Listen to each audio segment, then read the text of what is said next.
O trabalho é uma das principais forças envolvidas na construção da sociedade, mas não qualquer trabalho. Apenas aqueles capazes de promover o direito à cidadania, trabalho exercido com liberdade, dignidade, igualdade e segurança. Nos últimos anos, o Brasil deu passos importantes nesse sentido.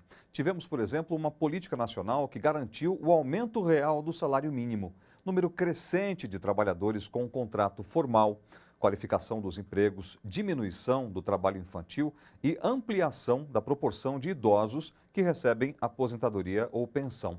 Conquistas que resultam da organização e da luta dos trabalhadores brasileiros, mostradas e celebradas nesses 4 anos de TVT.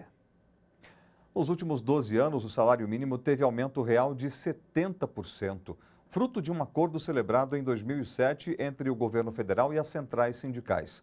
O acordo, que tem validade até 2023, precisará ser renovado em 2015. A Alessandra sempre recebeu o salário mínimo e nos últimos 8 anos, sua renda aumentou 68%. Em 2006, ela trabalhava como demonstradora de produtos e ganhava R$ 444.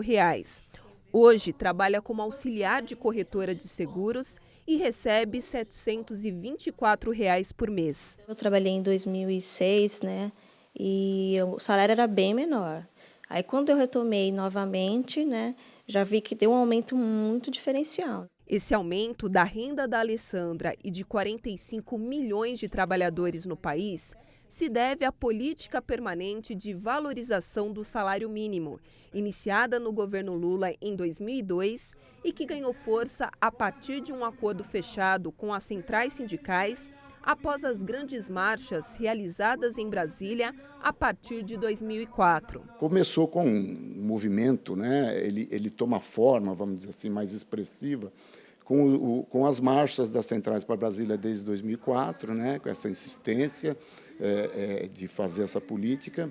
E, a partir de 2007, né, através de medidas provisórias, é implantada, de fato, a política de valorização e recuperação, com o salário mínimo sendo reajustado pela inflação e também pela variação do produto interno bruto. A valorização do salário mínimo faz com que você tenha um crescimento do mercado interno muito grande, capacidade de consumo da classe trabalhadora.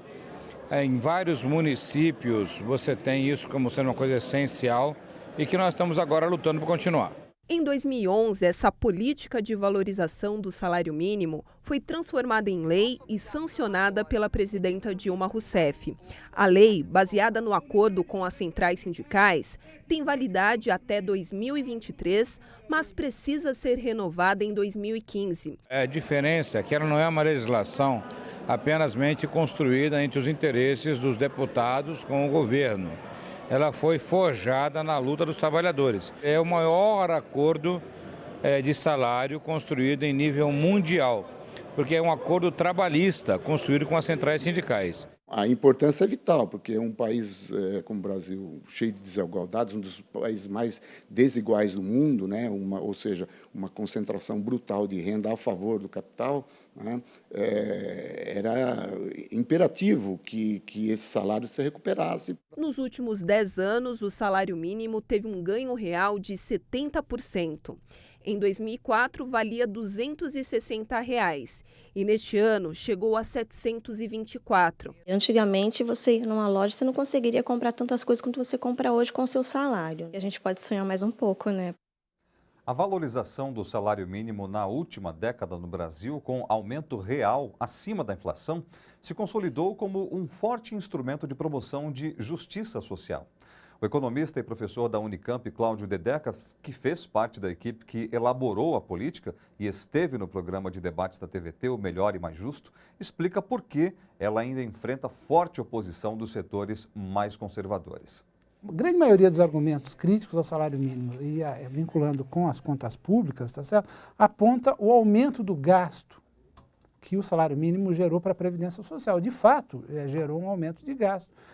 Mas não se faz as contas sobre quanto é que o salário mínimo financiou e o aumento de emprego, tá certo? Financiaram as contas públicas. Ou Tanto seja, é que quanto aumentou na coluna da arrecadação. da né? arrecadação, quer dizer, então, eu diria o seguinte, a crítica do salário mínimo é uma crítica muito violenta, a crítica política do salário mínimo, não apresenta provas, ela é de natureza meramente ideológica e, mais do que isso, ela é uma farsa, porque ela é acoberta, na verdade, interesses conservadores existentes na sociedade brasileira que são contra, por princípio, tá certo? Qualquer movimento distributivo mínimo, tá certo, nesse país.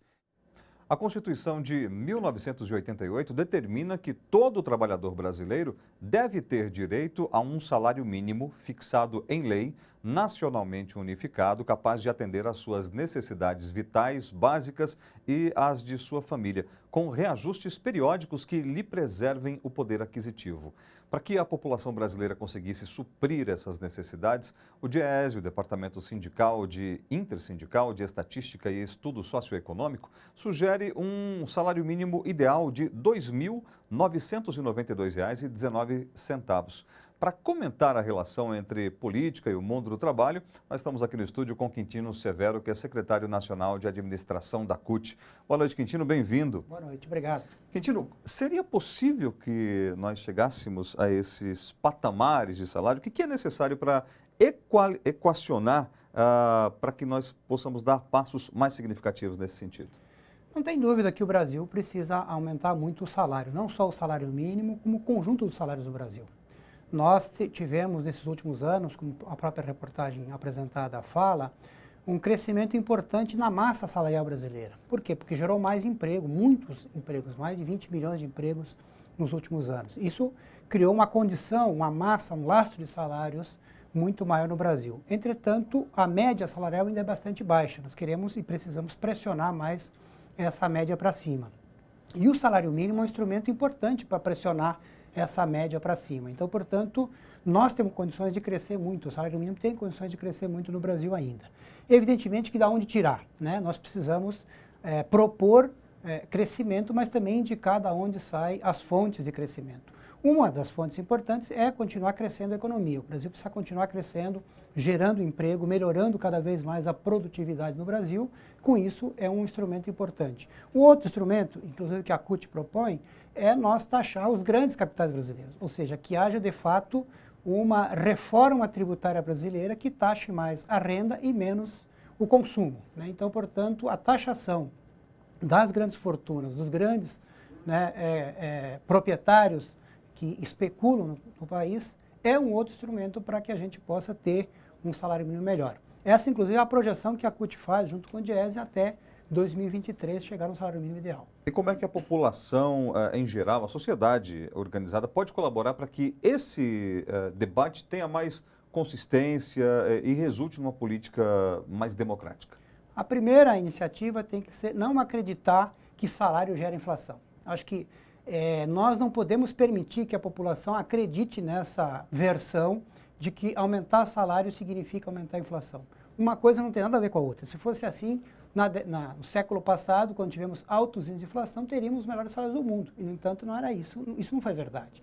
Então, portanto, a população não pode embarcar nesse discurso de que crescimento de salário gera inflação. Essa é a primeira iniciativa. A segunda, a população ajudar na campanha e também na proposta de que, de fato, que o salário mínimo seja, de fato, transformado em uma política de Estado, não seja apenas uma política de governo. E, evidentemente, que no próximo ano, 2015, nós vamos querer rediscutir, né, com o próximo governo a continuidade da política do salário mínimo. E queremos, evidentemente, que ela se transforme, de fato, numa política perene, conforme nós propusemos que ela tenha sempre um ganho real, exatamente para recompor a sua capacidade. E chegar, né, oxalá um dia, naquilo que o DIEESE coloca como ideal para uma família, um salário mínimo para uma família de 4 pessoas, que é hoje aproximadamente R$ 3.000. Então, essa é a nossa expectativa e essa será a luta da CUT junto com o conjunto do movimento sindical no nosso país. É hora de fazer um último intervalo curtinho. E na volta, o Raimundo Bonfim, advogado e coordenador geral da CMP, Central de Movimentos Populares, fala conosco sobre os desafios de quem luta por moradia e pela melhoria das políticas públicas. A gente já volta.